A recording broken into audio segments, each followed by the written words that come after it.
Yun o, lakas ng ano, click. May angkas pa yan mga brody, grabe. Lakas, naka-race mode. Yoshimura exhaust. Hindi siya masakit sa tenga. Puro grab tong kasabay ko ha. Sige, lit. Okay, yung double di ko matanggal. Ang init.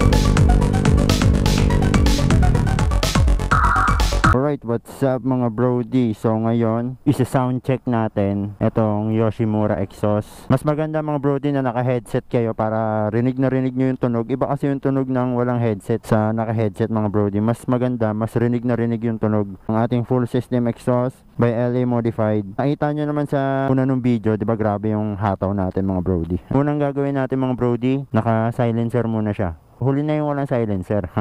Pasensya na madumi yung motor, no? Hindi ko pa nalilinis. Nag-uulan kasi. Tingnan natin. Idle. Pasensya mga brody pagka may silencer. Test ride na natin to. Huwag na natin patagalin. Alam ko na mga inaabangan nyo to mga brody. Ayan yung tunog nya. May silencer yan. Let's go.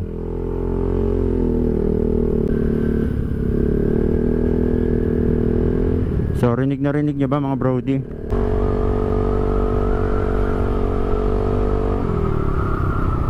Sheesh, ang sarap.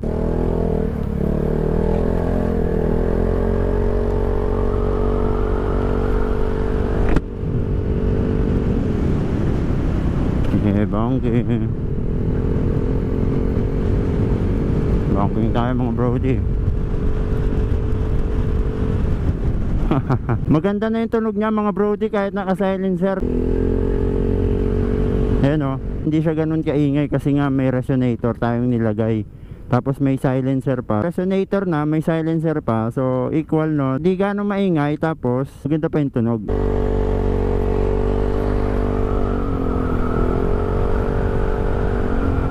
Pag naka-silencer siya mga brody, alam niyo yung ano, wala siya ganong lutong kaya hindi siya takaw huli. Kung natanong kayo, ano sa tingin ko kung okay ba may silencer? So para sa akin mga brody, okay yung may silencer, no? Ang ganda ng tunog man. Lalo na kung syempre galing ka sa stock. Maganda talaga yung tunog niya. Ayun o, rinig na. O, di ba? Bigla tayong pinag-uwi, no? Naka red light. So para sa akin mga brody, okay naman siya. Ang ganda ng tunog. Ayan o. Eh, ganda ng tunog man.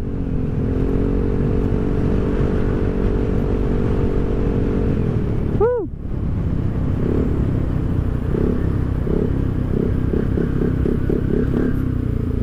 Eh, marami akong panggas.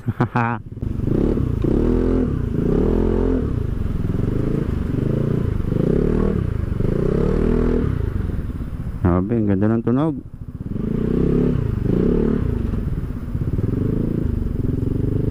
Rinig ka pa rin talaga mga brody kahit naka silencer ka, no? Rinig na rinig ka pa din, no? Gandaan kasi ng naka aftermarket na exhaust. Rinig tayo sa daan. Hindi tulad ng stock. Kaya nagpalit din ako ng aftermarket, no? Alam niyo naman ako, hindi ako sanay nung naka stock pipe. alam niyo yan mga brody. Grabe solid. Mamaya susubukan na natin yung walang silencer mga brody. Puro grab tong kasabay ko. Ano meron? Puro grab rider eh.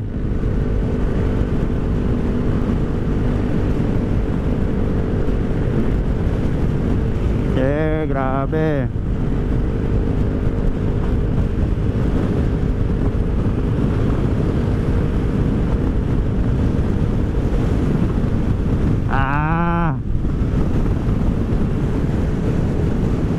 Sarap. Ewan ko naririnig nyo mga brody. Grabe yung tunog, ang ganda. Maangas men. Banking.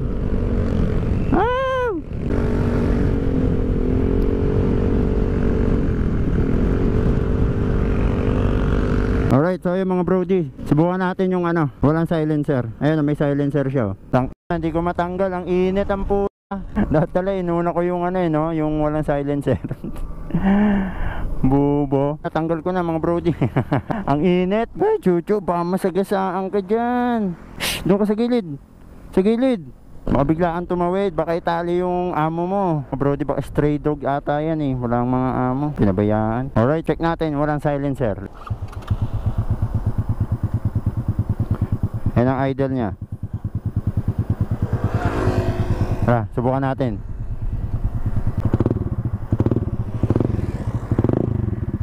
O, tara. Yun o, ganda ng tunog. Bye bye.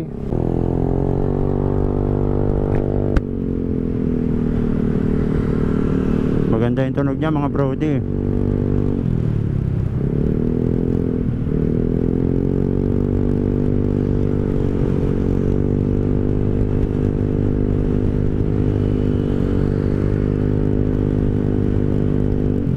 Grabe naman. Ganda ng tunog. Rinig nyo naman ha. Yung tunog niya mga brody buong buo, pero hindi siya masakit sa tenga. Yan ang purpose bakit natin siya nilagyan ng resonator, para hindi siya ganun basag.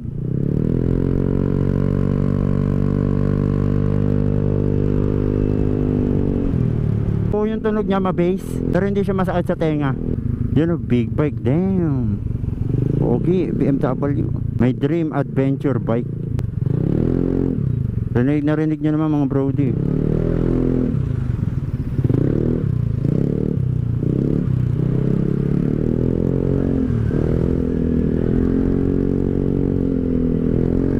Ganda ng tunog.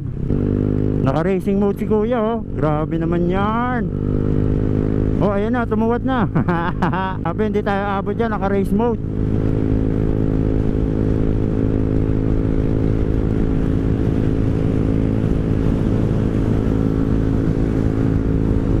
Lakas, lakas, naka-race mode. Woo! Tayo, ano na tayo? Touring mode. Ganda ng tunog niya mga brody, no? Grabe, wala akong masabi. So sa mga nagtatanong, wala bang huli to? Actually mga brody, hindi ko masasagot yan eh. Kung magbabase tayo sa LTO, sa batas ng LTO, ang passing rate ay 99.9. Kung ibabase nyo to, kung pasado tong decibel neto ng walang silencer, so pasado siya. Nung kinumpute namin siya, mga nasa 94 lang siya. So tamang sukat yun na, tamang layo, tamang tutok ng decibel meter. Ay, tama, tamang tutok mga brody. Kasi kahit stock pipe yan, kung tinutok mo talaga sa bunganga ng tambucho yan, lalagpas ng 100 yan. Tamang tutok lang, so umabot siya na 94. Kung magbabase naman tayo sa mga kanya-kanyang city ordinance, etong 94 sukat ng ating full system exhaust ay nabagsak siya sa Marikina. Kasi sa Marikina ay 90 ang passing rate. Pagka ganun, magsa-silencer tayo. Doon na tayo magsa-silencer. Wala naman sa batas na nagsasabi na bawal ang aftermarket, no? Actually, pwede ang aftermarket. Basta hindi siya lalagpas sa 99.9 decibel ng LTO. So paano naman yung meron kasi mga enforcer na nanguhuli, ang tawag pag nagpalit yan ng aftermarket ng full system, ay ang tawag nila ay modification. Hindi siya papasok sa modification kasi pinaliwanag yan ni Colonel Busita. Modification mga brody, yung stock pipe, pag kinalkal mo, modification ang tawag doon. Pagka pinutol mo, pinaiksi mo siya, modification yon. Then pagka tinanggal mo yung pinaka-exhaust, tapos parang tubo lang siya, yan may mga gumagawa na yun. Yun ang modification. Pero wala nagsasabi na bawal ang aftermarket. Yung tipong buo na siya, from elbow to exhaust natin. Ewan ko doon. Ewan ko ba sa mga iba nating enforcer. Kapit ng gulong ko, baka shipa yan. Grabe, bakbak tayo. Yeah.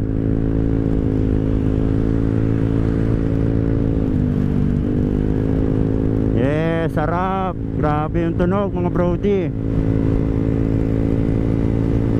Yun o, lakas ng click. May angkas pa yan mga brody, grabe. Pero naka half throttle lang ako.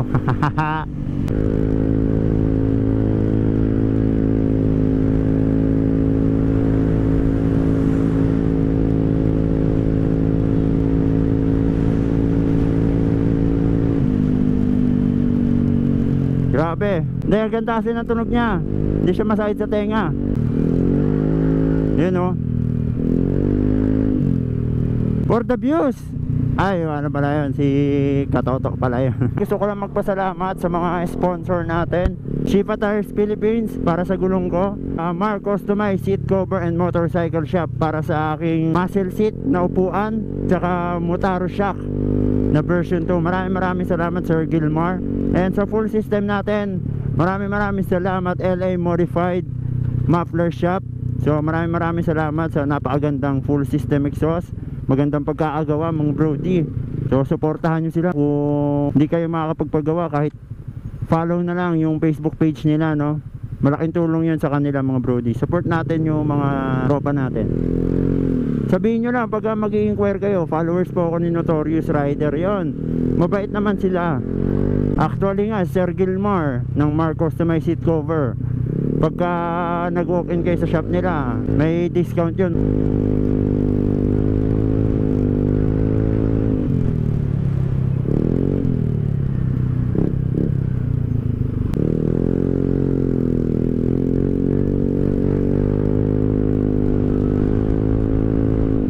Sarap! Maraming salamat sa suporta nyo mga brody. Sa susunod na video, may ride tayo kasama ang hindi, surprise ko na lang yung mga brody.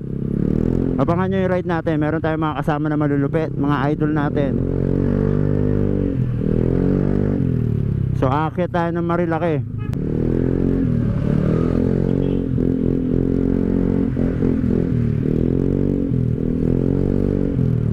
Maraming salamat.